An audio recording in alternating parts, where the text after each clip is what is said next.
1 year since Larry Jackson Jr., a 32-year-old Austin man, was killed by a former Austin police detective who is now charged with manslaughter.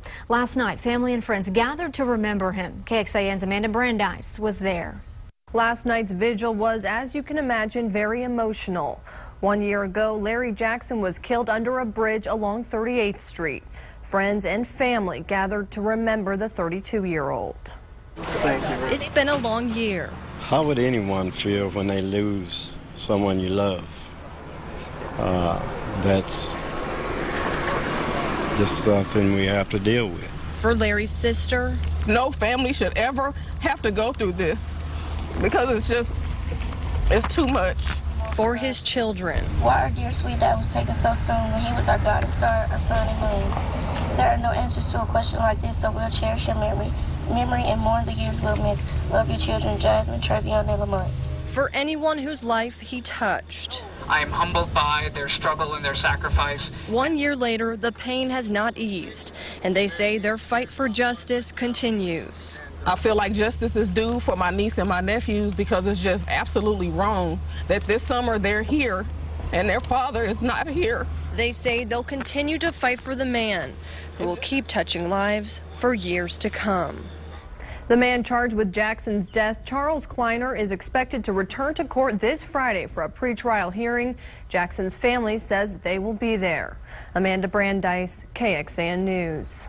Now, back in May, a grand jury decided there was enough evidence to charge former APD Detective Charles Kleiner with manslaughter. A statement from Kleiner's attorney after the indictment said, quote, "We look forward to the day we get to participate in proceedings and tell the whole story about what happened. We will not let Kleiner go to jail for doing his job, trying to protect the citizens of Austin." And we just told you Kleiner was supposed to have his first hearing last month, but it's been pushed back to this Friday. The city has also set aside $600,000 to fight a lawsuit from Jackson's family. And here's some background. Kleiner is the first Austin police officer to ever be indicted on criminal charges after a shooting. But some officers have lost their jobs. In 2005, Officer Julie Schroeder killed an 18-year-old man in southeast Austin.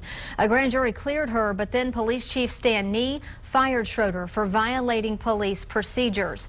And last year, Officer Justin Boehm lost his job after firing his gun at a man after a traffic stop in East Austin.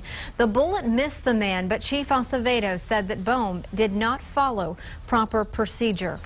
Meanwhile, a former Bastrop County Sheriff's deputy is charged with murder.